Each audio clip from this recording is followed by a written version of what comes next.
Hello दोस्तों, प्रस्तुत है आज की कहानी। बेटियां तो पराई होती हैं। एक शहर में अनिल नाम का एक व्यक्ति रहता था। अनिल एक कपड़ों की दुकान में काम करता था। उसकी बहुत सालों पहले शादी हो गई थी। अनिल को हमेशा लड़का चाहिए था। लड़का वंश का कुल दीपक होता है, पिता का नाम रोशन करता है और बुढ़ापे का सहारा होता है। पर लड़की शादी करके चली जाती है। ऐसी सोच रखने वाला वह पड़ोसियों को भी यह बात बताता था। शादी के कुछ सालों बाद उसे 2 लड़के हुए। बड़े बेटे का नाम करण और छोटे बेटे का नाम किशन रखा।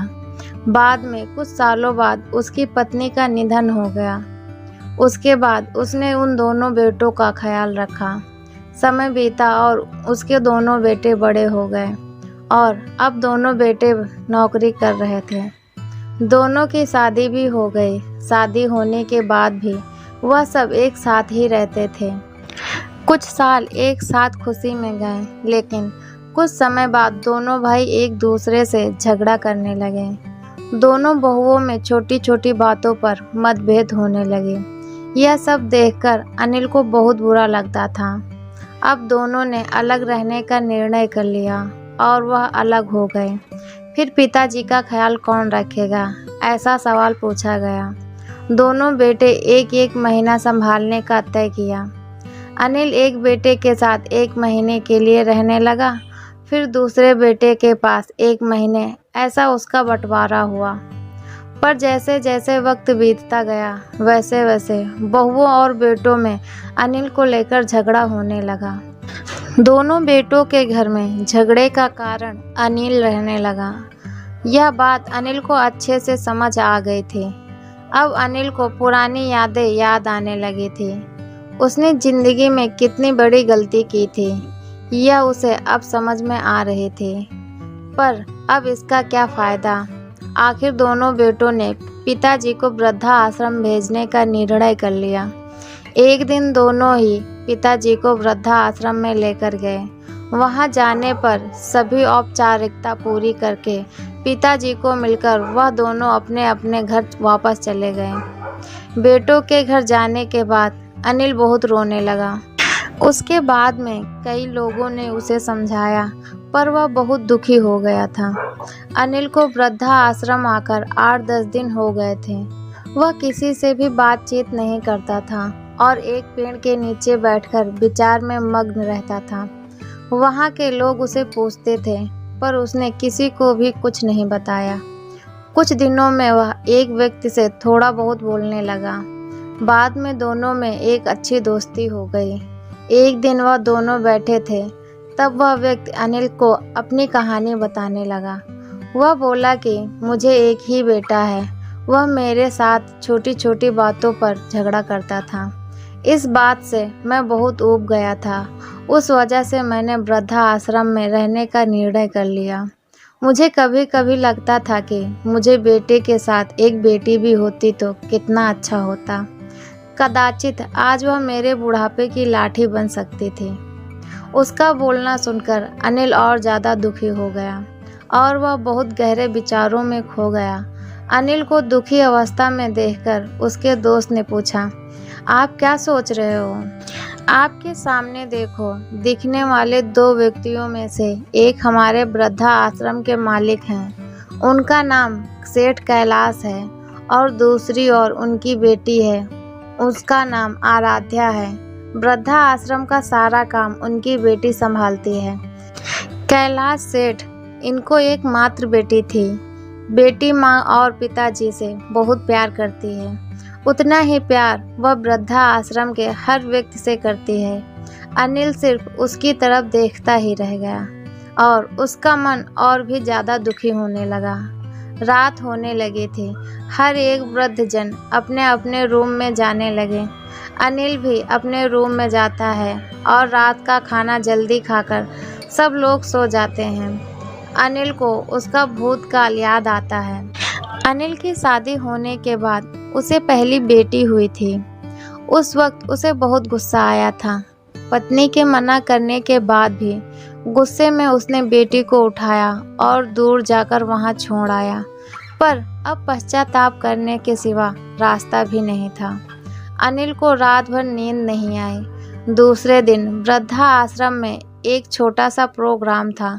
हर एक जन जल्दी उठा है और अपने अपने काम में लग जाते हैं। दोपहर को सब लोग हॉल में एकत्रित हुए।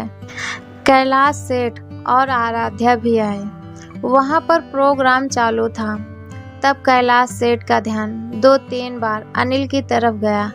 अनिल उनको बहुत उदास बैठा हुआ दिखा। उनको लगता था कि शायद उसकी तबीयत अच्छी नहीं होगी। प्रोग्राम खत्म होने के बाद वह अनिल से बात करने के लिए उसके पास जाते हैं। वह अनिल को दुखी होने का कारण पूछते हैं। तभी अनिल बहुत रोने लगता है और थोड़ी देर बाद वह अपनी पूरी कहानी उनको बताता है कि मुझे भी पहली बेटी हुई थी, पर मुझे बेटी नहीं चाहिए थी, इसीलिए मैं गुस्से में आकर उसे छोड़कर आया। आज जब मैंने आपको आपकी बेटी के साथ देखा तो तभी मुझे समझ आया कि बेटी कितना प्यार करती है। मेरी बेटी भी मेरे साथ होती तो मुझे यहाँ वृद्धा आश्रम में रहना नहीं पड़ता। मेरे दोनों बेटों ने मुझे दुख के सिवा कुछ भी नहीं दिया। मैं अपने किए पापों की सज़ा आज भुगत रहा हूँ। अनिल की सब बातें सुनकर कैलाश सेठ को मन में बहुत दुख हो रहा था। दुखी होकर वो अनिल को बोलते हैं कि यह मेरी बेटी नहीं है, मुझे यह नदी के किनारे मिली थी। मैं उसे घर ले आया और बहुत प्यार से बड़ा किया। मैं और मेरी पत्नी उसे बहुत प्यार करते हैं और वह हम दोनों से भी उतना ही प्यार करती है। पूरी कहानी सुनने के बाद अनिल बोलता है कि मैंने मेरी बेटी को भी नदी के किनारे छोड़ा था। यह सुनकर कैलाश सेठ को थोड़ा गुस्सा आया और वह वहाँ से निकलने ही वाले थे। तभी उसी वक्त वह अनिल को पूछते हैं, आपकी बेटी का बर्थडे मार्क वगैरह आप सब बता सकते हो क्या? अनिल ने तुरंत जवाब दिया, हाँ बता सकता हूँ। उसके बाएं हाथ पर और पैर पर एक एक उंगली ज़्यादा थी। यह जवाब सुनकर कैलाश सेठ को विश्वास हो जाता है कि आराध्या उसी की ही बेटी है। यह सब सुनकर कैलाश सेठ वहाँ से चला जाता है। उसके चले जाने पर आराध्या वहाँ पहुँचती है और वह अनिल को बोलती है कि मैंने आप दोनों की पूरी बातें सुन ली हैं। आपने मेरे बारे में जो भी कुछ कहा है सुनकर मुझे बहुत दुख हुआ है और एक पिता खुद की बेटी के बारे में ऐसा निर्णय कैसे ले सकता है। यह सुनकर मुझे बहुत बुरा लगा। आपने जो भी किया वह बहुत गलत था। आपने मुझे बेटी बोलने का अधिकार खो दिया है।